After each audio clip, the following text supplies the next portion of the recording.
तो दोस्तों आज हम पढ़ने जा रहे हैं अध्याय 12 विद्युत पार्ट फर्स्ट। चलिए दोस्तों आगे चलते हैं और आगे हम देखते हैं विद्युत के अवयव और उनके प्रतीक।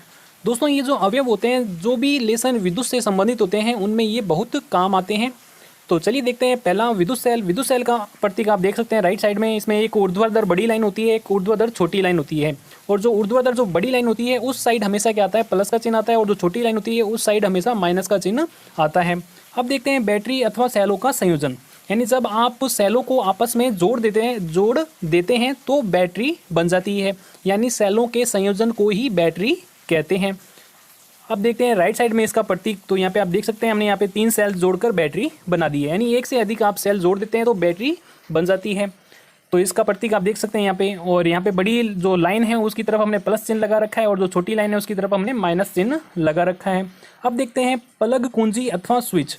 प्लग, कुंजी अथवा स्विच जब खुली हुई अवस्था में होता है तो उसका प्रतीक क्या होता है, आप देख सकते हैं राइट साइड में। अब देखते हैं प्लग, कुंजी अथवा स्विच बंद। यानी जब प्लग, कुंजी अथवा स्विच बंद होता है तो उसका प्रतीक क्या होता है, आप राइट साइड में देख सकते हैं। हमें क्या करना है, बीच में एक बिंदु लगा देना है। जब हम बीच में डॉट या बिंदु लगा देते हैं तो यह क्या होता है, स्विच बंद होता है, यानी कुंजी बंद है, परिपथ बंद है। तार संधि। तार संधि क्या होती है, यानी जब हम 2 तारों को जोड़ते हैं तो उसे फिजिक्स के अंदर किस प्रकार चिन्ह के रूप में प्रदर्शित करते हैं। तो आप देख सकते हैं इसमें दोनों तारों को जोड़कर और उन दोनों के बीच में क्या करना है, आपको एक डॉट या बिंदु बना देना है। अब देखते हैं तार क्रॉसिंग।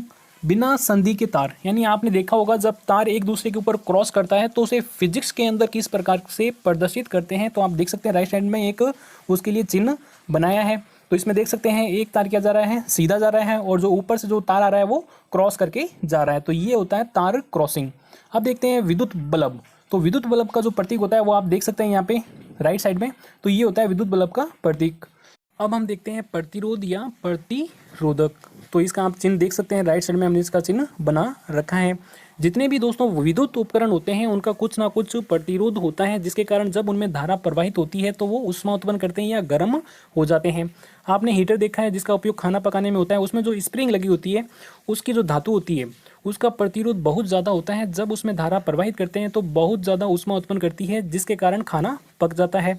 और आपने मीटर देखे हैं जो हमारे घरों में लगे होते हैं मीटर, उन मीटरों में क्या होता है, एक फ्यूज़ तार लगा होता है। यानी जब भी हमारे घरों की बिजली चली जाती है तो हम कहते हैं फ्यूज़ तार उड़ गया है। तो फ्यूज़ तार उड़ गया मतलब होता है उसमें जो कम प्रतिरोध वाला तार लगा है, जिसे हम फ्यूज़ तार कहते हैं, जब उसमें ज़्यादा धारा प्रवाहित होती है तो वो गल जाता है, जिसके कारण धारा आगे हमारे उपकरणों तक नहीं पहुँचती है।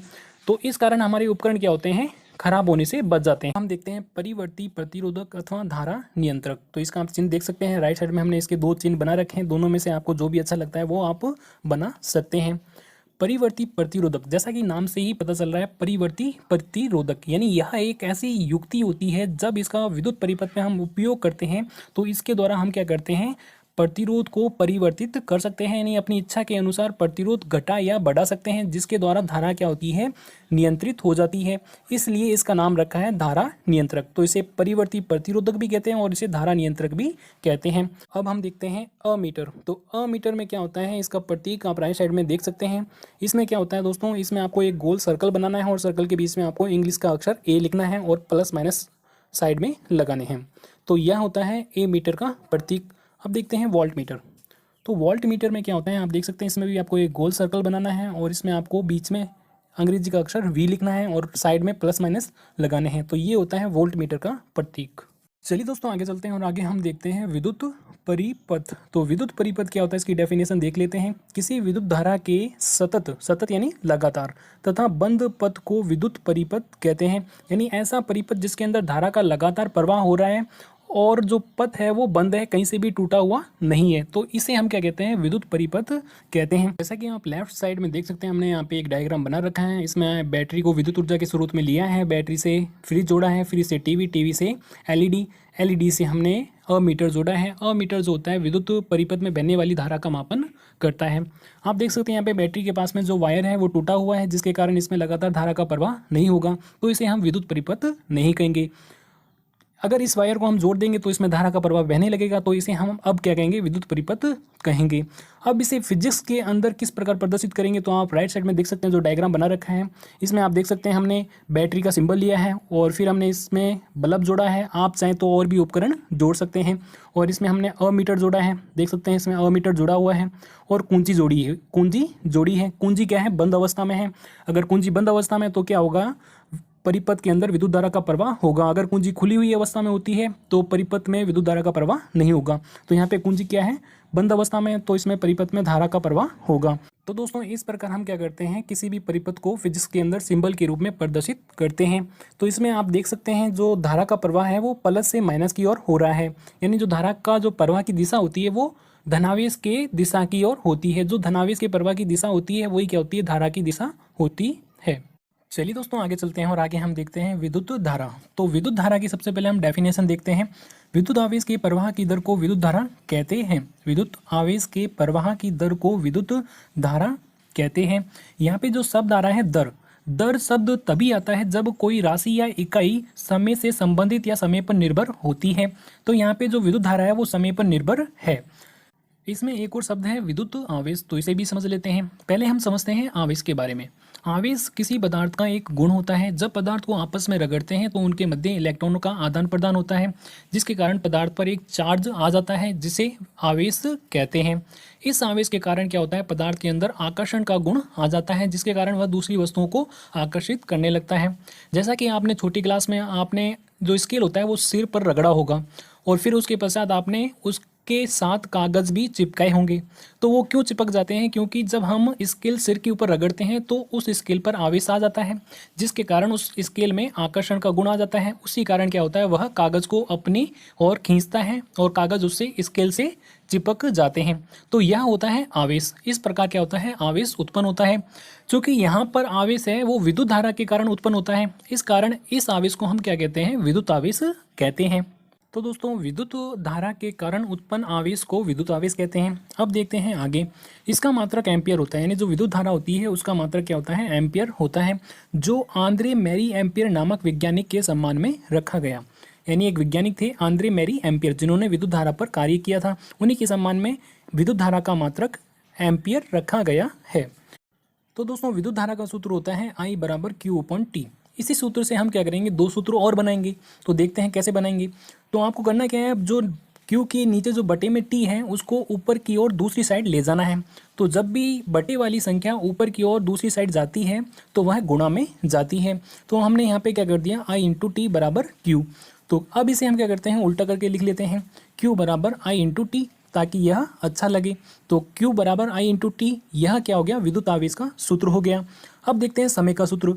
तो समय का सूत्र कैसे निकालेंगे, आपको क्या करना है, धारा को क्या करना है, बटे के नीचे भेजना है और समय को धारा की जगह भेजना है, जिससे क्या हो जाएगा, T बराबर Q/I हो जाएगा। ओके, यानी आपको ऊपर नीचे पक्षांतरण करना है। तो T बराबर क्या हो जाएगा, Q/I। तो यह हो गया समय का सूत्र। तो आपको सूत्र तो केवल एक ही याद रखना है, I बराबर Q/T। तो उसी से आप क्या कर सकते हैं, दो सूत्र डेरिवेट कर सकते हैं, यानी आप दो सूत्र बना सकते हैं।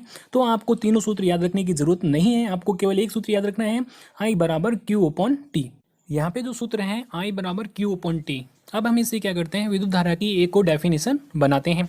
यानी अब हम क्या करेंगे, खुद ही विद्युत धारा की डेफिनेशन बनाएंगे। तो देखते हैं। तो I बराबर क्या है, Q/T। जो भी बटे के नीचे जो भी संख्या होती है उसे हम एकांक या इकाई शब्द लगाकर लिखते हैं। तो यहाँ पे बटे के नीचे क्या है, T यानी समय है, तो हम क्या लिखेंगे, एकांक समय या इकाई समय। अगर मान लीजिए इसके नीचे आवेश होता तो हम लिखते हैं एकांक आवेश या इकाई आवेश। ओके, तो इसमें हम क्या देखते हैं, एकांक समय या इकाई समय में, और बटे के ऊपर क्या है, आवेश है, तो उसके बाद हम क्या लिखेंगे, आवेश लिखेंगे। एकांक समय या इकाई समय में प्रवाहित आवेश की मात्रा को विद्युत धारा कहते हैं। बस ये डेफिनेशन इसकी सिंपल सी। चलिए दोस्तों आगे चलते हैं और आगे हम देखते हैं धनावेश के प्रवाह की दिशा को विद्युत धारा की दिशा माना जाता है। यानी जो धनावेश होता है उसी की दिशा को क्या होता है, विद्युत धारा की दिशा माना जाता है। जैसा कि मैंने आपको ऊपर चित्र में बताया था, जो धनावेश के प्रवाह की दिशा होती है वही क्या होती है, विद्युत धारा के प्रवाह की दिशा होती है। अब देखते हैं हम एक कूलॉम आवेश, कूलॉम जो होता है उसे कैपिटल C से लिखते हैं।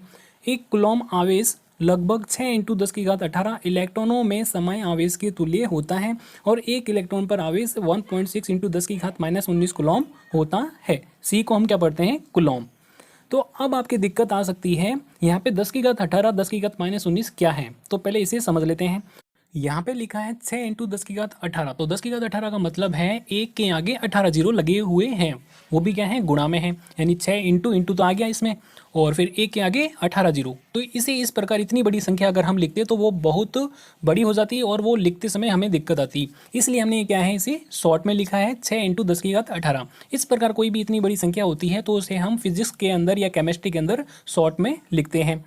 तो अब आता है 10 की घात -19, तो 10 की घात -19 का यहाँ पे मतलब है जो 10 की घात -19 है उसे जब बटे के नीचे लाएंगे तो वो 10 की घात 19 हो जाएगा, यानी जब जो भाग का चिन्ह होता है बटे का चिन्ह उसके नीचे लाएंगे तो 10 की घात 19 हो जाएगा, यानी 1.6 बटे 10 की घात 19। जब 10 की घात 19 को ऊपर ले जाते हैं तो वो 10 की घात माइनस हो जाती है, तो इंटू 10 की घात -19 जब वापस इसे बटे में लाते हैं तो 10 की घात 19 हो जाएगी ये। तो इसका मतलब क्या है, एक के आगे 19 जीरो लगे हुए हैं, वो भी क्या है, बटे में है, यानी भाग के अंदर है, यानी 1.6 के अंदर हमें एक के आगे 19 जीरो लगाकर भाग देना है, इसका मतलब ये है। इसलिए हमने इतनी बड़ी संख्या ना लिखकर इसे हमने शॉर्ट में लिखा है 1.6 इंटू 10 की घात -19। क्या दोस्तों वास्तव में एक कूलम आवेश 6 इंटू 10 की घात 18 इलेक्ट्रॉन में समय आवेश के तुल्य होता है? तो हम इसे निकाल सकते हैं, क्योंकि हमारे पास एक इलेक्ट्रॉन पर जो आवेश है वो हमें पता है, तो हम 6 इंटू 10 की घात 18 इलेक्ट्रॉन पर आवेश निकाल सकते हैं। तो हमें क्या करनी है, सिंपल सी गुणा करनी है। तो एक कूलम बराबर क्या हो जाएगा, 6 इंटू 10 की घात 18 इंटू 1.6 इंटू 10 की घात -19। तो हमें क्या करना है, 10 की घात 18 और 10 की घात -19 को काट दीजिए, तो इसमें क्या बचेगा, 10 की घात -1 बचेगा। तो 6 इंटू 1.6 इंटू 10 की घात -1 बचा। अब क्या करना है, 6 इंटू 1.6 की गुणा कर दीजिए, तो 9.6 आएगा इंटू 10 की घात -1। तो ये 10 की घात -1 का क्या मतलब है, ये बटे के अंदर है, तो हम क्या करेंगे 9.6 के नीचे जब 10 की घात -1 ले जाएंगे तो वो 10 की घात 1 हो जाएगा। तो 10 की घात 1 का मतलब क्या है, एक के आगे एक जीरो, तो 9.6 बटे 10, यानी एक के आगे एक जीरो, तो 9.6 बटे 10 क्या हो जाएगा, 0.96। तो दोस्तों इससे प्रूव होता है कि जो एक कूलम आवेश 6 इंटू 10 की घात 18 इलेक्ट्रॉन पर समय आवेश के तुल्य होता है।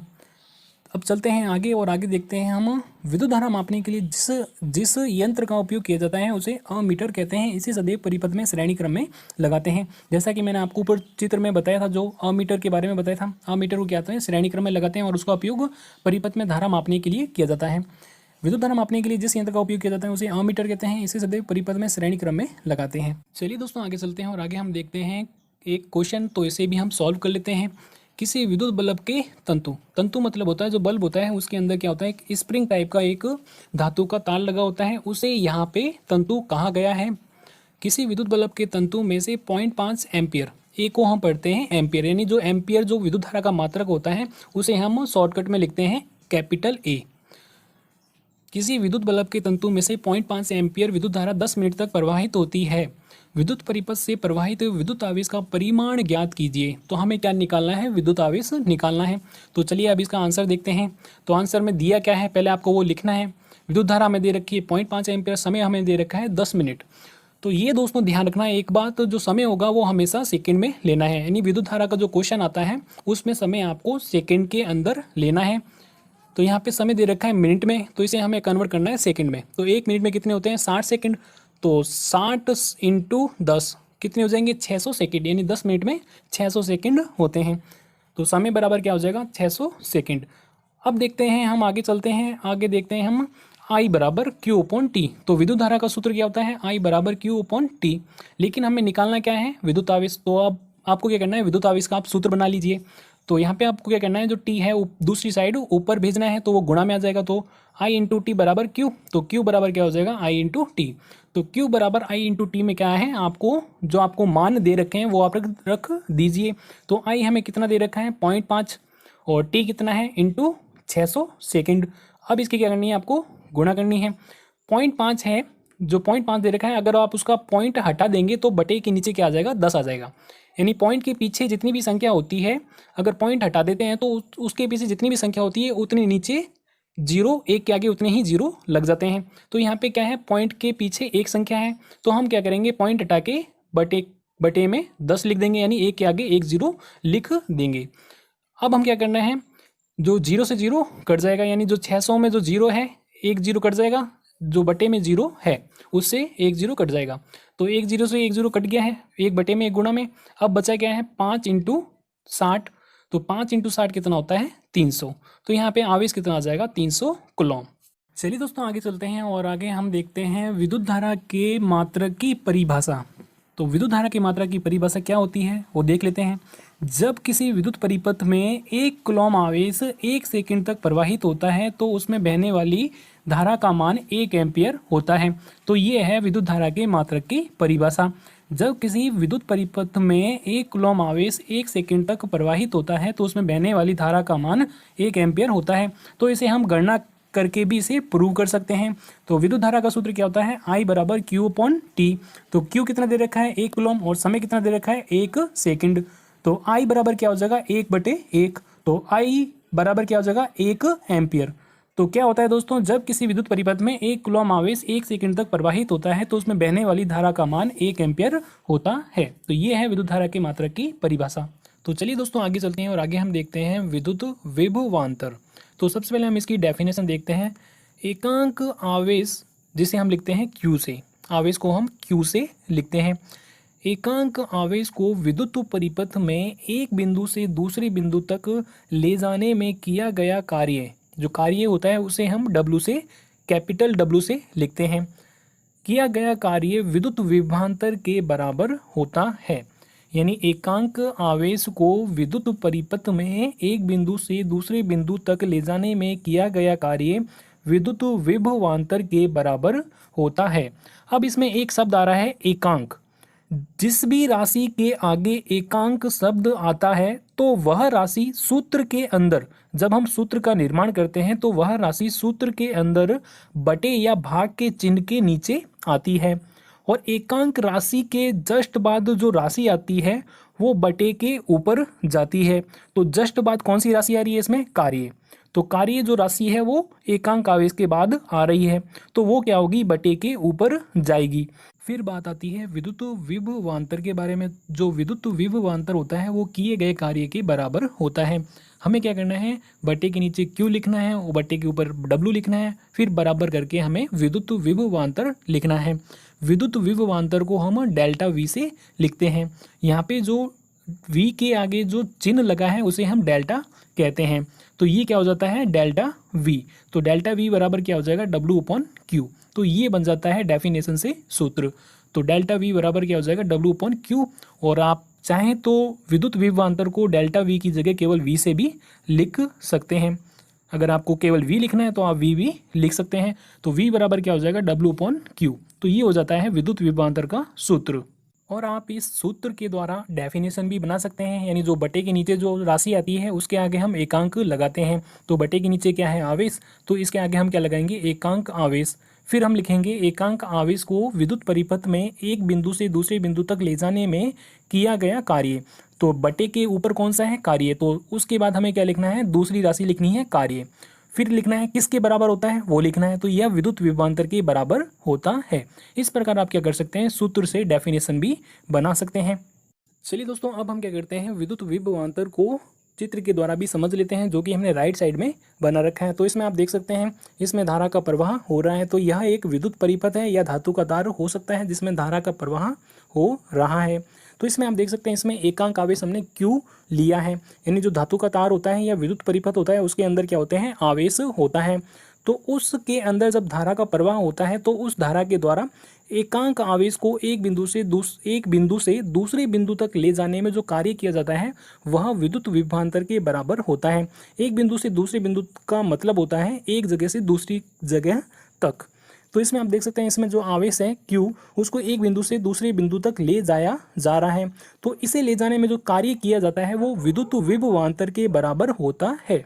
चलिए दोस्तों आगे चलते हैं और आगे हम देखते हैं अथवा में इसकी एक और डेफिनेशन है विद्युत विभवांतर की। तो इसे भी देख लेते हैं। तो देखते हैं, दो आवेशित चालकों, आवेशित चालक का अर्थ होता है ऐसे पदार्थ जिनके अंदर धारा का प्रवाह हो सकता है, उन्हें हम आवेशित चालक कहते हैं। जैसे एल्यूमिनियम के वायर हो जाएंगे, क्रोमियम के वायर हो जाएंगे आदि। लेकिन जो लकड़ी होती है, प्लास्टिक होता है, उसके अंदर धारा का प्रवाह नहीं होता है, तो वो क्या है, आवेशित चालक नहीं है।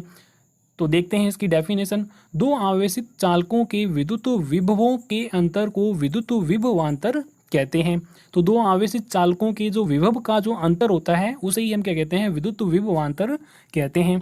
जैसा कि आप चित्र में देख सकते हैं, हमने यहाँ पे दो आवेशित चालक बना रखे हैं, पहला और दूसरा। एक का विभव है V1, दूसरे का विभव है V2। तो इनका जो अंतर होता है, वोल्टेज या विभवों का अंतर होता है, उसे ही हम क्या कहते हैं, विद्युत विभवांतर कहते हैं। तो इसका सूत्र क्या हो जाएगा, डेल्टा V बराबर क्या हो जाएगा, V2 माइनस V1। V2 आपको वो संख्या लेनी है जो कि ज़्यादा होती है और V1 वो लेनी है जो कम होती है।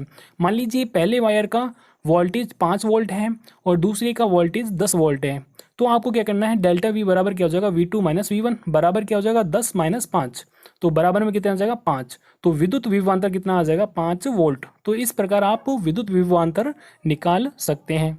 अगर आपके पेपर में अगर विद्युत विभवांतर की डेफिनेशन के बारे में क्वेश्चन आ जाता है तो आपको ऊपर जो डेफिनेशन बताई थी वो आपको लिखनी है। दोस्तों आगे चलते हैं और आगे हम देखते हैं विद्युत विभव। तो विद्युत विभव की पहले हम डेफिनेशन देख लेते हैं। तो डेफिनेशन है, एकांक आवेश को अनंत से विद्युत परिपथ या विद्युत क्षेत्र में किसी बिंदु तक लाने में किया गया कार्य विद्युत विभव के बराबर होता है। तो यहाँ पे आ रहा है एकांक आवेश, यानी आवेश के आगे एकांक शब्द आ रहा है। तो यहाँ पे जो आवेश होगा वो बटे या भाग के चिन्ह के नीचे जाएगा जब हम सूत्र का निर्माण करेंगे, और एकांक राशि के बाद जस्ट जो राशि आ रही है वो बटे के ऊपर जाएगी। तो उसके बाद क्या आ रहा है, किया गया कार्य, तो वो क्या होगा, बटे के ऊपर जाएगा। फिर ये किसके बराबर होता है, विद्युत विभव के बराबर होता है। तो सूत्र क्या बन जाएगा, V बराबर W/Q। तो यहाँ पे सूत्र आप देख सकते हैं, तो सूत्र हो जाएगा V बराबर W/Q। दोस्तों जो सूत्र है V बराबर W/Q, इससे हम क्या कर सकते हैं, दो सूत्रों और डेरिवेट कर सकते हैं। मान लीजिए हमें कार्य का सूत्र निकालना है, तो हमें क्या करना है, जो बटे के नीचे Q है यानी जो आवेश है उसको हमें लेफ्ट साइड में भेजना है। जब भी हम बटे वाली या भाग वाली संख्या को दूसरी साइड भेजते हैं तो वह गुणा में चली जाती है। तो कार्य का सूत्र क्या हो जाएगा, W बराबर V इंटू Q। अब मान लीजिए हमें आवेश का सूत्र निकालना है, तब हम क्या करेंगे, V को Q की जगह और Q को V की जगह भेज देंगे। तो इससे Q का सूत्र क्या हो जाएगा, Q बराबर W/V। अब बात आती है दोस्तों विद्युत विभव और विद्युत विभवांतर में अंतर क्या होता है। विद्युत विभवांतर में क्या होता है दोस्तों, एकांक आवेश को विद्युत परिपथ में ही एक बिंदु से दूसरे बिंदु तक ले जाया जाता है, जबकि विद्युत विभव में एकांक आवेश को अनंत से, अनंत का अर्थ है यहाँ पे विद्युत परिपथ या विद्युत क्षेत्र से बाहर। तो इसमें क्या होता है, एकांक आवेश को अनंत से विद्युत परिपथ या विद्युत क्षेत्र में प्रवेशित कराया जाता है। अब हम क्या करते हैं, विद्युत विभव को चित्र के द्वारा समझ लेते हैं। तो चित्र में आप देख सकते हैं हमने एकांक आवेश को अनंत पर बना रखा है और हमने यहाँ पे विद्युत परिपथ बना रखा है जिसमें धारा का प्रवाह हो रहा है, और हमने विद्युत परिपथ के चारों ओर लाइनों के द्वारा विद्युत क्षेत्र को भी यहाँ पे प्रदर्शित कर रखा है। अब बात आती है विद्युत क्षेत्र क्या होता है, तो इसे समझ लेते हैं। दोस्तों आपने चुंबक को देखा होगा और चुंबक से लोहे की कील को भी चिपकाया होगा, तब आपने देखा होगा कि जब लोहे की कील चुंबक से थोड़ी दूरी पर होती है तो वह चुंबक की ओर आकर्षित होने लगती है। तो लोहे की कील चुंबक की ओर आकर्षित क्यों होती है, क्योंकि दोस्तों चुंबक के कारण चुंबक के चारों ओर एक चुंबक का प्रभाव क्षेत्र बन जाता है। चुंबक का एक प्रभाव क्षेत्र बन जाता है। चुंबक के इस प्रभाव क्षेत्र को हम चुंबकीय क्षेत्र कहते हैं। जब इस चुंबकीय क्षेत्र में जब कोई लोहे की कील आती है तो वह चुंबक की ओर आकर्षित होने लगती है और अंत में चुंबक से चिपक जाती है। इसी प्रकार की घटना विद्युत परिपथ में घटित होती है। जब विद्युत परिपथ में धारा का प्रवाह होता है तो विद्युत धारा के प्रवाह के कारण विद्युत परिपथ के चारों ओर एक विद्युत धारा का प्रभाव क्षेत्र बन जाता है। जब इस प्रभाव क्षेत्र में कोई आवेश आता है तो वह विद्युत परिपथ की ओर आकर्षित हो जाता है। विद्युत धारा के इस प्रभाव क्षेत्र को ही हम विद्युत क्षेत्र कहते हैं। इस प्रकार एकांक आवेश को अनंत से विद्युत परिपथ या विद्युत क्षेत्र में किसी बिंदु तक लाने में किया गया कार्य विभव के बराबर होता है। आगे है विभव या विभवांतर का एसआई मात्रक वोल्ट होता है जिसे कैपिटल V से लिखते हैं। एसआई की full form international system unit होती है, यानी अंतर्राष्ट्रीय स्तर पर अर्थात सभी देशों में विभव या विभवांतर का एसआई मात्रक वोल्ट ही होगा। आगे है कार्य का एसआई मात्रक जूल होता है जिसे कैपिटल J से लिखते हैं।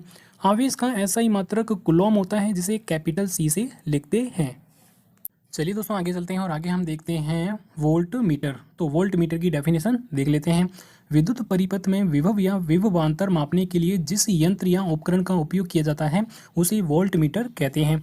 यानी विभव मापने के लिए जिस उपकरण का उपयोग किया जाता है उसे हम वोल्ट मीटर कहते हैं।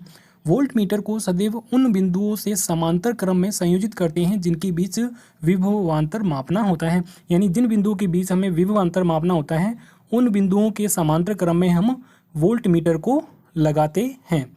इसे हम चित्र के द्वारा भी समझ सकते हैं। तो आपको पहले लेफ्ट साइड में जो चित्र बना है उसे देखना है। उसमें हमने विद्युत परिपथ को बना रखा है और उसमें टीवी और एलईडी को जोड़ रखा है।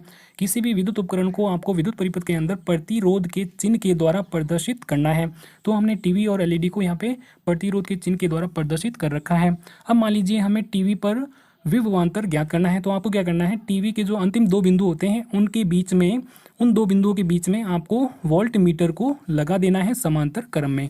जैसा कि आप चित्र में देख सकते हैं, हमने वोल्ट मीटर को समांतर क्रम में लगा दिया है और हम रीडिंग पढ़कर हम विभवांतर को माप सकते हैं। यहाँ पे टीवी के दो बिंदु अर्थात उसका मतलब है टीवी से जो वायर निकलते हैं, दो वायर, उन दो वायर के साथ हमें क्या करना है, वोल्ट मीटर को कनेक्ट करना है, जिससे हम टीवी पर विभवांतर माप सकते हैं। अब मान लीजिए हमें टीवी और एलईडी दोनों पर विभवांतर ज्ञात करना है। तो आप राइट साइड में जो चित्र है वो देख सकते हैं। तो आपको दोनों पर अगर विभवांतर ज्ञात करना है तो आपको क्या करना है, दोनों के अंतिम बिंदुओं पर आपको वोल्ट मीटर को समांतर क्रम में जोड़ देना है और इस प्रकार हम विभवांतर दोनों पर ज्ञात कर सकते हैं। चलिए दोस्तों आगे चलते हैं और आगे हम देखते हैं विद्युत विभवांतर पर एक क्वेश्चन। तो क्वेश्चन है 12 वोल्ट विभवांतर के दो बिंदुओं के बीच 2 कूलम आवेश को ले जाने में किया गया कार्य ज्ञात करें। मान लीजिए विद्युत परिपथ में क्या है, एक उपकरण जुड़ा है जिस पर विभवांतर 12 वोल्ट है और उस उपकरण में 2 कूलम आवेश को ले जाने में कार्य कितना होगा वो हमें ज्ञात करना है। चलिए अब इसका आंसर भी देख लेते हैं। तो आंसर में सबसे पहले हमें लिखना है क्या क्या दे रखा है। तो हमें दिया है विभवांतर बराबर हो जाएगा 12 वोल्ट, आवेश हो जाएगा बराबर 2 कूलम और विभवांतर का सूत्र क्या होता है, V बराबर W/Q। लेकिन हमें यहाँ पे ज्ञात करना है कार्य, तो कार्य का सूत्र हमें बनाना पड़ेगा। तो हमें क्या करना है, जो बट्टे में Q है उसे हम लेफ्ट साइड में दूसरी ओर ले जाएंगे। जब भी बट्टे वाली संख्या दूसरी साइड जाती है तो वह गुणा में चली जाती है। तो यहाँ पे क्या हो जाएगा, कार्य का सूत्र W बराबर V/Q। तो अब हमें क्या करना है, यहाँ पे मान रखने हैं। तो V कितना दे रखा है 12, Q कितना दे रखा है 2, तो 12 × 2 कितना हो जाएगा 24। तो कार्य W बराबर कितना आ जाएगा 24 जूल। ये दोस्तों आगे चलते हैं और आगे हम देखते हैं ओम का नियम। तो सबसे पहले हम इसकी डेफिनेशन देख लेते हैं। यदि भौतिक अवस्थाओं जैसे ताप, दाब, आयतन, यहाँ पे भौतिक अवस्थाओं से तात्पर्य है कि ऐसी अवस्थाएं जो भौतिक पर्यावरण में परिवर्तन हो जाने से, यानी जो हमारे आसपास का जो वातावरण होता है उसमें परिवर्तन हो जाने से परिवर्तित हो जाती हैं, उन्हें भौतिक अवस्थाएं कहते हैं। जैसे कि ताप, अगर हमारे पर्यावरण में परिवर्तन हो जाता है तो ताप भी क्या होता है, परिवर्तित हो जाता है। ऐसा ही क्या होता है, दाब और आयतन के साथ होता है। यदि भौतिक अवस्थाओं जैसे ताप, दाब, आयतन आदि को नियत रखा जाए, नियत रखा जाए इसका मतलब है कि जहाँ भी हम प्रयोग कर रहे हैं, यानी लैब के अंदर जिस भी कमरे के अंदर हम प्रयोग कर रहे हैं तो वहाँ पे क्या होना चाहिए, ताप नियत होना चाहिए यानी परिवर्तित नहीं होना चाहिए। दाब भी क्या होना चाहिए, नियत होना चाहिए यानी वो भी परिवर्तित नहीं होना चाहिए। और आयतन यानी जो कमरे के अंदर जो गैसें होती हैं उनका आयतन भी क्या होना चाहिए, नियत होना चाहिए, वो भी क्या होना चाहिए, परिवर्तित नहीं होना चाहिए। चलिए देखते हैं, यदि भौतिक अवस्थाओं जैसे ताप, दाब, आयतन आदि को नियत रखा जाए तो विद्युत परिपथ में धातु के तार के दो सिरों के बीच विभवांतर उसमें प्रवाहित होने वाली विद्युत धारा के समानुपाती होता है। इसे ही ओम का नियम कहते हैं। इस नियम को भौतिक विज्ञानी जॉर्ज साइमन ओम ने दिया था। तो इन्हीं वैज्ञानिक के सम्मान में इस नियम को ओम का नियम कहते हैं। चलिए दोस्तों अब हम इसे चित्र के द्वारा भी समझ लेते हैं। तो चित्र देखते हैं। चित्र हमने यहाँ पे विद्युत परिपथ का बना रखा है जिसके अंदर हमने बैटरी जोड़ रखी है और यहाँ पे हमने कुंजी को जोड़ा हुआ है जो कि बंद अवस्था में है और हमने यहाँ पे अमीटर जोड़ रखा है जो कि श्रेणी क्रम में जुड़ा हुआ है और यहाँ पे एक चालक तार या चालक पदार्थ जुड़ा हुआ है और चालक तार के दोनों सिरों के बीच हमने वोल्ट मीटर को जोड़ रखा है जो कि समांतर क्रम या पार्श्व क्रम में जुड़ा हुआ है। अब हम देखते हैं चालक तार या चालक पदार्थ क्या होते हैं। ऐसे तार या पदार्थ जिनके अंदर धारा का प्रवाह हो सकता है उन्हें चालक तार या चालक पदार्थ कहते हैं। जैसे एल्यूमिनियम के वायर हो जाएंगे, कॉपर के वायर, क्रोमियम के वायर आदि। और ऐसे पदार्थ जिनके अंदर धारा का प्रवाह नहीं होता है उन्हें हम अचालक पदार्थ कहते हैं, जैसे प्लास्टिक, लकड़ी आदि। तो यहाँ पे आप देख सकते हैं बैटरी से धारा आई बह रही है और यहाँ पे आप देख सकते हैं चालक तार जुड़ा हुआ है परिपथ में और चालक तार के दोनों सिरों के बीच हमने वोल्ट मीटर को जोड़ रखा है जो कि विभवांतर मापने के लिए है। तो इसमें आप देख सकते हैं चालक तार में जो धारा आई प्रवाहित हो रही है। तो ओम का नियम कहता है कि चालक तार के सिरों पर उत्पन्न जो विभवांतर होता है वो उसमें प्रवाहित होने वाली धारा के समानुपाती होता है। तो विभवांतर को हम क्या करते हैं, V से लिखते हैं। तो V समानुपाती क्या हो जाएगा, I। तो यही क्या है, ओम का नियम कहता है। लेकिन इसमें भौतिक अवस्थाएं ताप, दाब, आयतन आदि नियत होना चाहिए। चलिए दोस्तों आगे चलते हैं और आगे हम देखते हैं ओम के नियम का गणितीय निरूपण, यानी ओम के नियम को हम गणितीय रूप से किस प्रकार से अभिव्यक्त करेंगे वो भी हम देख लेते हैं। तो ओम के नियम के अनुसार क्या होता है दोस्तों, जो विभवांतर होता है वो धारा के समानुपाती होता है। तो हम क्या करते हैं, V समानुपाती I लिखते हैं। यहाँ पे जो चिन्ह बना है वो समानुपाती का चिन्ह है, V समानुपाती I। अब हम क्या करते हैं, जो I है उसे हम लेफ्ट साइड में भेजते हैं। तो I जब लेफ्ट साइड में लाएंगे तो यह बटे के चिन्ह के नीचे चला जाएगा। तो V बटे I बराबर करके क्या हो जाएगा, एक नियतांक। जब भी हम समानुपाती का चिन्ह हटाते हैं तो बराबर करके एक नियतांक लगता है। तो V बटे I बराबर नियतांक। नेक्स्ट स्टेप में हम देखते हैं नियतांक कौन सा है। तो V बटे I बराबर R। तो R क्या है, यहाँ पे एक नियतांक है। अब हम क्या करते हैं, नेक्स्ट स्टेप में जो V के नीचे I है उसे हम राइट साइड में भेजते हैं। तो भाग वाली संख्या जब भी राइट साइड में जाएगी यानी दूसरी साइड में जाएगी तो वह गुणा में चली जाएगी। तो V बराबर क्या हो जाएगा, IR। चलिए दोस्तों अब हम क्या करते हैं, जो यहाँ पे नियतांक आया है कैपिटल R, उसके बारे में भी जान लेते हैं। तो R बराबर क्या हो जाएगा, नियतांक। यह दिए गए पदार्थ अथवा धातु के तार का प्रतिरोध है, जो प्रत्येक धातु के लिए अलग अलग होता है। यानी प्रतिरोध क्या होता है दोस्तों, जब भी चालक पदार्थ या तार में धारा प्रवाहित होती है तो प्रतिरोध उस धारा का विरोध करता है, जिसके कारण चालक पदार्थ गर्म हो जाते हैं। तो वो गर्म क्यों हो जाते हैं, क्योंकि प्रत्येक चालक पदार्थ का कुछ ना कुछ प्रतिरोध होता है, जिसके कारण वह धारा का विरोध करता है। इस कारण चालक पदार्थ क्या होते हैं, गर्म हो जाते हैं। अब आगे देखते हैं, आगे है R ब्रैकेट में लिखा है प्रतिरोध। R को हम क्या कहते हैं, प्रतिरोध कहते हैं। R का SI मात्रक, SI मात्रक होता है जिसकी फुल फॉर्म होती है international system unit, international system unit. R का SI मात्रक ओम होता है, जिसे ग्रीक भाषा के अक्षर ओम से प्रदर्शित करते हैं। तो ओम को हम इस अक्षर से प्रदर्शित करते हैं। चलिए अब हम क्या करते हैं, जो राइट साइड में ग्राफ दे रखा है उसे भी समझ लेते हैं। तो यह ग्राफ क्या है, ओम नियम का VI ग्राफ है, V और I के मध्य ग्राफ। V को हमने लिया है Y अक्ष में और I को लिया है हमने X अक्ष में, और दोनों के हमने कुछ मान लिख दिए हैं।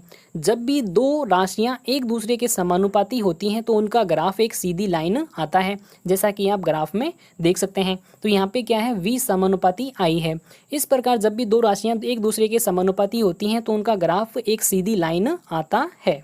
तो दोस्तों यहाँ पर होता है हमारा ओम नियम कंप्लीट। अब हम क्या करते हैं, जो ओम नियम से जो सूत्र आया है V बराबर IR, उससे दो सूत्र और डेरिवेट करते हैं। तो पहले हम क्या करते हैं, V बराबर IR लिखते हैं। अब हम क्या करते हैं, जो I को हम लेफ्ट साइड में यानी दूसरी साइड में हम भेजते हैं। जब भी गुणा वाली संख्या हम दूसरी साइड भेजते हैं तो वो भाग में या बटे के चिन्ह के नीचे चली जाती है। तो V बटे I बराबर क्या हो जाएगा, R।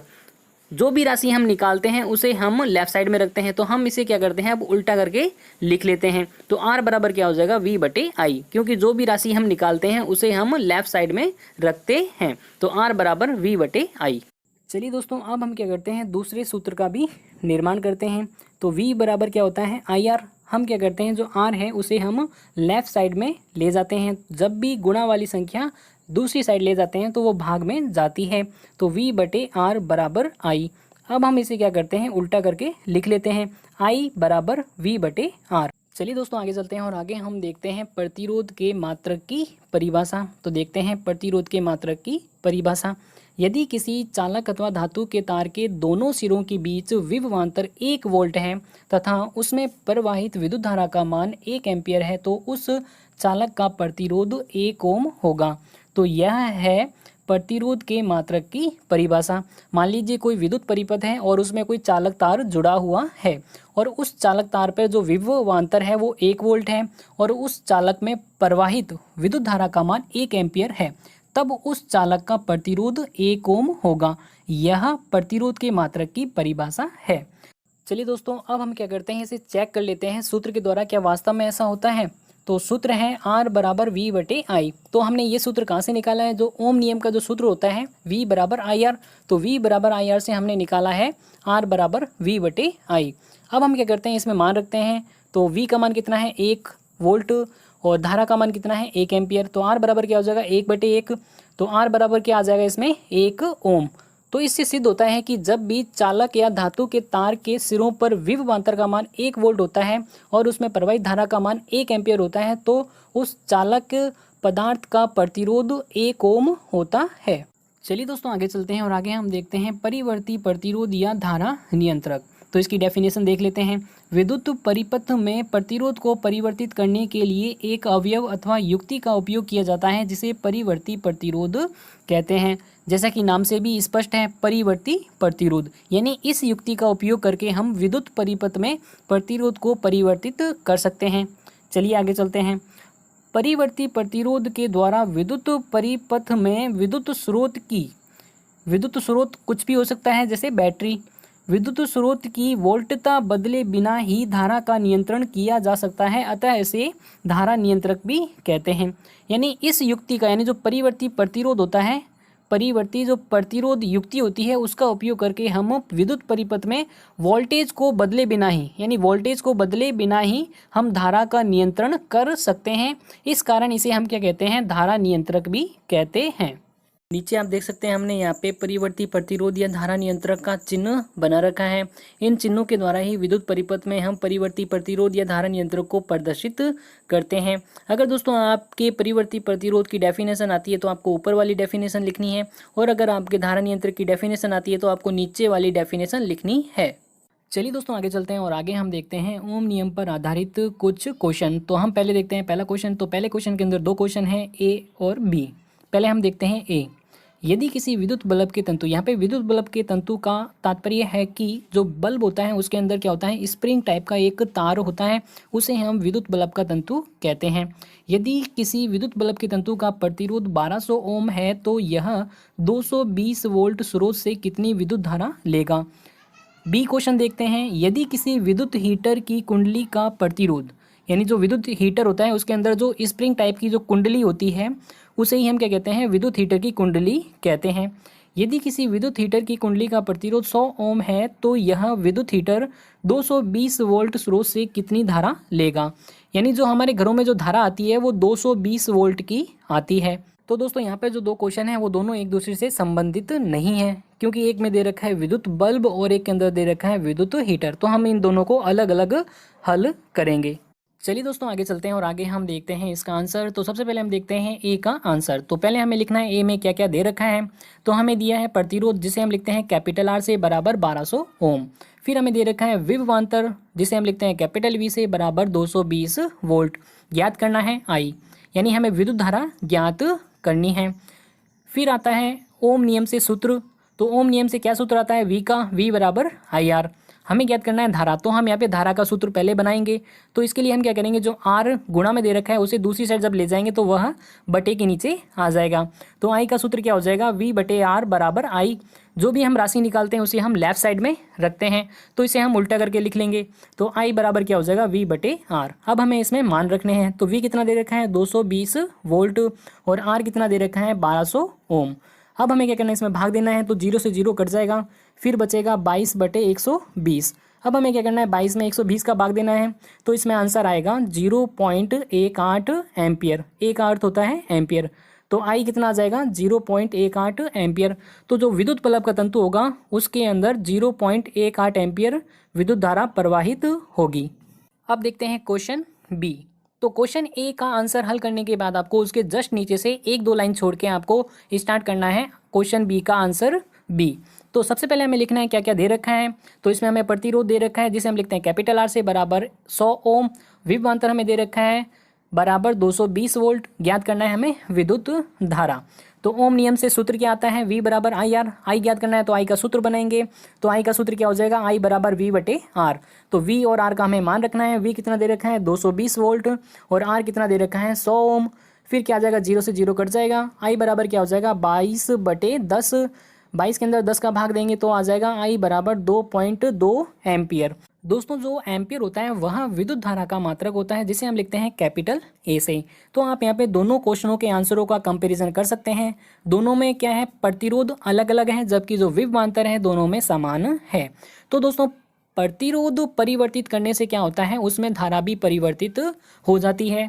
जैसा कि विद्युत बल्ब का तंतु का प्रतिरोध कितना है, 1200 ओम, तो इसमें धारा कितनी प्रवाहित हो रही है, 0.18 एम्पियर। जबकि जो विद्युत कुंडली है उसका प्रतिरोध है 100 ओम, और उसमें धारा कितनी प्रवाहित हो रही है, 2.2 एम्पियर। इस प्रकार दोस्तों हम किसी भी विद्युत परिपथ के अंदर प्रतिरोध को परिवर्तित करके क्या कर सकते हैं, धारा को परिवर्तित कर सकते हैं। चलिए दोस्तों आगे चलते हैं और आगे हम देखते हैं नेक्स्ट क्वेश्चन। तो नेक्स्ट क्वेश्चन है, जब कोई विद्युत हीटर विद्युत स्रोत से 4 एम्पीयर विद्युत धारा लेता है तब उसके टर्मिनलों यानी सिरों के बीच, सिरे क्या हो जाएंगे दोस्तों, जो विद्युत हीटर होता है उससे 2 तार निकलते हैं, यानी कोई भी विद्युत उपकरण होता है उससे 2 तार निकलते हैं, उसके जो 2 तार के जो सिरे होते हैं उसे ही हम क्या कहते हैं, टर्मिनल या सिरे कहते हैं। तो दोस्तों जब कोई विद्युत हीटर विद्युत स्रोत से 4 एम्पीयर विद्युत धारा लेता है तब उसके टर्मिनलों यानी सिरों के बीच विभवांतर 60 वोल्ट है। उस समय विद्युत हीटर कितनी विद्युत धारा लेगा जब विभवांतर 120 वोल्ट तक बढ़ा दिया जाए। दोस्तों इस क्वेश्चन का आंसर होगा 8 एम्पियर। अब आपके दिमाग में क्वेश्चन आ सकता है, क्या सर आपने इसका आंसर रटा है? तो दोस्तों नहीं, आप भी इस प्रकार डायरेक्ट आंसर निकाल सकते हैं। जो यह डायरेक्ट आंसर निकालने का जो मेथड है वो आपके कंपटीशन एग्जाम में बहुत काम आता है। बस आपको कुछ बातें इसमें ध्यान में रखनी है। पहला, आपको क्वेश्चन ध्यानपूर्वक पढ़ना है।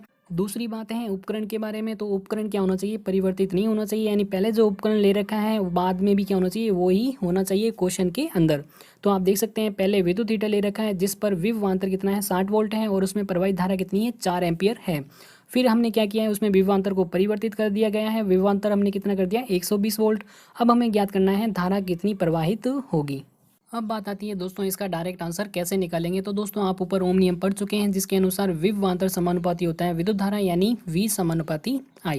जब भी दो राशियां एक दूसरे के समानुपाती होती हैं तो वो जुड़वा बच्चों के समान होती हैं। जैसा कि आपने जुड़वा फिल्म देखी होगी तो उसमें आपने देखा होगा कि जो प्रभाव एक बच्चे पर पड़ता है वही प्रभाव दूसरे बच्चे पर भी पड़ता है। इसी प्रकार क्या होता है, समानुपाती राशियाँ होती हैं। तो दोस्तों ओम नियम के अनुसार होता है विभवांतर समानुपाती विद्युत धारा, यानी जो प्रभाव विभवांतर पर पड़ेगा वही प्रभाव विद्युत धारा पर पड़ेगा, या फिर जो प्रभाव विद्युत धारा पर पड़ेगा वही प्रभाव विभवांतर पर भी पड़ेगा। जैसा कि दोस्तों आप देख सकते हैं जो विद्युत हीटर है उस पर विभवांतर 60 वोल्ट होता है तो उसमें प्रवाहित विद्युत धारा 4 एम्पियर होती है। आगे क्वेश्चन में कहता है कि जब हम विद्युत हीटर पर विभवांतर 120 वोल्ट कर देंगे तो विद्युत धारा कितनी प्रवाहित होगी। तो आप यहाँ पे देख सकते हैं जो विद्युत विभवांतर है उसमें परिवर्तन क्या हुआ है। पहले विभवांतर कितना था, 60 वोल्ट, अब कितना कर दिया गया है, 120 वोल्ट। तो यहाँ पे आप देख सकते हैं विभवांतर जो है दुगना हो गया है। तो दोस्तों धारा भी क्या होगी, दुगनी हो जाएगी। तो धारा कितनी हो जाएगी, 8 एम्पियर। तो 4 का दुगना कितना होता है, 8। तो धारा कितनी हो जाएगी, 8 एम्पियर। यानी जब विद्युत हीटर पर विभवांतर 120 वोल्ट होता है तो उसमें प्रवाहित विद्युत धारा 8 एम्पियर होती है। अब मान लीजिए दोस्तों अगर विभवांतर को हम 3 गुना कर देते हैं यानी 60 से 180 कर देते हैं तो धारा भी क्या होगी, 3 गुनी हो जाएगी। तो 4 का 3 गुना कितना होता है, 12 एम्पियर। अब मान लीजिए दोस्तों हम विभवांतर को 60 से आधा कर देते हैं यानी 30 वोल्ट कर देते हैं तो धारा में क्या परिवर्तन होगा दोस्तों, तो धारा भी क्या होगी, आधी हो जाएगी। तो धारा कितनी हो जाएगी, 4 का आधा कितना होता है, 2 एम्पियर। इस प्रकार दोस्तों आप इस मेथड का उपयोग करके आप जल्दी से जल्दी आंसर निकाल सकते हैं। इससे आपका कंपटीशन एग्जाम में टाइम भी बच जाता है। यह मेथड तभी लागू होता है जब दो राशियां एक दूसरे के समानुपाती होती हैं। तो यह तो होती है कंपटीशन एग्जाम की बात। अब आते हैं हम 10th लेवल पर इसका हल कैसे करेंगे। जैसा कि दोस्तों आप क्वेश्चन में देख सकते हैं इसमें हमें विभवांतर 2 दे रखे हैं और 2 ही इसमें धारा होंगी। तो जो पहला विभवांतर कितना दे रखा है, 60 वोल्ट, तो उसे हम कहेंगे V1। तो V1 बराबर कितना हो जाएगा, 60 वोल्ट। और पहली धारा है 4 एम्पियर, उसे हम कहेंगे I1। तो I1 बराबर कितना हो जाएगा, 4 एम्पियर। दूसरा विभवांतर कितना दे रखा है, 120 वोल्ट, उसे हम कहेंगे V2। तो V2 बराबर कितना हो जाएगा, 120 वोल्ट। और दूसरी धारा कितनी हो जाएगी, I2। तो I2 हमें ज्ञात करनी है, यानी विद्युत हीटर पर जब विभवांतर 120 वोल्ट होता है तो उसमें धारा कितनी प्रवाहित होगी वो हमें ज्ञात करनी है। चलिए दोस्तों आगे चलते हैं और आगे हम देखते हैं इसका आंसर। तो इसके 2 तरीके हैं इसे हल करने के, तो मेथड फर्स्ट और मेथड सेकंड। तो पहले हम देखेंगे मेथड फर्स्ट जो कि लेफ्ट साइड में है। तो पहले हम इसे देखते हैं। सबसे पहले हमें लिखना है क्या क्या दे रखा है। तो हमें विभवांतर V1 दे रखा है 60 वोल्ट, विद्युत धारा I1 दे रखी है 4 एम्पियर, और विभवांतर V2 हमें दे रखा है 120 वोल्ट, और विद्युत धारा हमें I2 ज्ञात करनी है। तो ओम नियम से सूत्र क्या आ जाता है, V का V बराबर IR। तो दोस्तों इस ओम नियम सूत्र को हम पहली स्थिति के लिए किस प्रकार से लिखेंगे तो वो आप आगे देख सकते हैं। तो V1 बराबर हो जाएगा I1R। तो R को हमने R1 क्यों नहीं लिखा दोस्तों, क्योंकि दोस्तों जो प्रतिरोध होता है वो धारा या विभवांतर परिवर्तित होने से बदलता नहीं है। चूँकि आप क्वेश्चन में देख सकते हैं, क्वेश्चन में जो विद्युत हीटर दे रखा है वो ही बाद में वो ही विद्युत हीटर दे रखा है। यानी जिस विद्युत हीटर पर विभवांतर 60 वोल्ट होता है, फिर बाद में उसी विद्युत हीटर पर विभवांतर 120 वोल्ट कर दिया जाता है, यानी उपकरण वो ही है। तो ऐसी स्थिति होने पर क्या होता है, जो प्रतिरोध होता है वो परिवर्तित नहीं होता है। चाहे आप धारा या विभवांतर परिवर्तित कर दीजिए तो प्रतिरोध वो ही रहेगा। इस प्रकार हम पहली स्थिति से जो प्रतिरोध निकालेंगे उसका प्रयोग हम दूसरी स्थिति के लिए करेंगे और हम धारा I2 का मान निकालेंगे। दोस्तों हम पहली स्थिति से क्या करेंगे, जो R यानी जो प्रतिरोध है उसका मान निकालेंगे। तो V1 बराबर I1 R दे रखा है, तो R का सूत्र निकालने के लिए हम क्या करेंगे, जो I1 गुणा में दे रखा है उसे हम दूसरी साइड ले जाएंगे तो वो भाग में चली जाएगी। तो V1 अपॉन I1 बराबर क्या हो जाएगा R। जो भी राशि हम निकालते हैं उसे हम लेफ्ट साइड में रखते हैं, तो हम इसे उल्टा करके लिख लेते हैं। तो R बराबर क्या हो जाएगा V1 अपॉन I1। अब हमें इसमें मान रखने हैं। तो V1 कितना दे रखा है 60 वोल्ट और I1 कितना दे रखा है 4 एम्पियर। तो 60 में 4 का भाग देंगे तो R का मान कितना आ जाएगा 15 ओम। तो जो ये प्रतिरोध R बराबर 15 ओम आया है उसे हम दूसरी स्थिति के लिए भी प्रयोग करेंगे, क्योंकि दोस्तों दूसरी स्थिति में भी वो ही विद्युत हीटर दे रखा है जो पहली स्थिति में दिया था। क्योंकि यहाँ पे उपकरण में कोई परिवर्तन नहीं हुआ है इसलिए प्रतिरोध के मान में भी कोई परिवर्तन नहीं होगा, क्योंकि दोस्तों विभवांतर परिवर्तित होने से प्रतिरोध का मान परिवर्तित नहीं होता है। चलिए दोस्तों आगे चलते हैं और आगे हम देखते हैं दूसरी स्थिति के लिए सूत्र क्या हो जाएगा, V2 बराबर I2 R हो जाएगा। तो हमें निकालना है I2, तो हम क्या करेंगे, जो R गुणा में दे रखा है उसे हम दूसरी साइड भेजेंगे। तो V2 अपॉन में R हो जाएगा बराबर I2। जो भी राशि हमें निकालनी होती है उसे हम लेफ्ट साइड में रखते हैं। तो I2 बराबर क्या हो जाएगा V2 बटे R। अब हमें इसमें मान रखने हैं। तो V2 कितना दे रखा है 120 और R जो कि हमने निकाला है अभी वो कितना है 15 ओम। तो 120 में हमें क्या करना है 15 का भाग देना है। तो आंसर कितना आ जाएगा 8 एम्पियर। यानी I2 का मान कितना आ जाएगा 8 एम्पियर। यानी जब विद्युत हीटर पर विभवांतर 120 वोल्ट होता है तो उसमें प्रवाहित धारा का मान 8 एम्पियर होता है। चलिए दोस्तों आगे चलते हैं और आगे हम देखते हैं मेथड नंबर सेकंड। तो मेथड नंबर सेकंड को करने से पहले आपको दो बातें ध्यान में रखनी है। पहला, आपको क्वेश्चन ध्यानपूर्वक पढ़ना है और उसमें आपको देखना है कहीं उपकरण में तो परिवर्तन नहीं हुआ है, यानी पहली स्थिति में जो उपकरण दे रखा है वो ही क्या होना चाहिए, दूसरी स्थिति में होना चाहिए। दूसरी बात, दोनों राशियां एक दूसरे के समानुपाती होनी चाहिए। तो यहाँ पे दोनों शर्तें पूरी हो रही हैं, यानी पहले भी विद्युत हीटर दे रखा है और बाद में भी वो ही विद्युत हीटर दे रखा है और यहाँ पे V समानुपाती I होता है ओम के नियम से। तो यहाँ पे दोनों शर्तें पूरी हो रही हैं तो हम यह सूत्र लगा लेंगे। तो V समानुपाती क्या होता है I, तो समानुपाती का चिन्ह हटाकर हम इसे इस प्रकार भी लिख सकते हैं। तो V1 अपॉन V2 बराबर I1 अपॉन I2। अब आपको क्या करना है, इसमें मान रखना है। तो V1 कितना दे रखा है 60 वोल्ट और V2 कितना दे रखा है 120 बराबर करके I1 कितना दे रखा है 4 एम्पियर। I2 हमें निकालना है। तो अब हम क्या करेंगे, इसको पक्षांतरण करेंगे। I2 जो बटे के नीचे है, जब हम उसे दूसरी साइड ले जाएंगे तो वो क्या हो जाएगा I2 गुणा में आ जाएगा। फिर हमें क्या करना है, जो 120 जो कि भाग में दे रखा है जब उसे दूसरी साइड में लाते हैं तो वो गुणा में चला जाएगा और जो 60 जो कि ऊपर दे रखा है जब हम उसे दूसरी साइड लाते हैं तो वह भाग में चला जाएगा। तो I2 बराबर क्या हो जाएगा 120 × 4 बटे 60। क्योंकि दोस्तों जो भी हमें राशि निकालनी होती है उसे हम लेफ्ट साइड में रखते हैं। तो I2 बराबर कितना हो जाएगा 120 × 4 बटे 60। तो 120 में 60 का भाग देंगे तो कितना आ जाएगा 2 × 4 कितना होता है 8। तो I2 बराबर कितना आ जाएगा 8 एम्पियर। अगर दोस्तों आपको यह वीडियो अच्छा लगा हो तो दोस्तों इसे लाइक शेयर कमेंट जरूर कीजिए। Thank you for watching this video.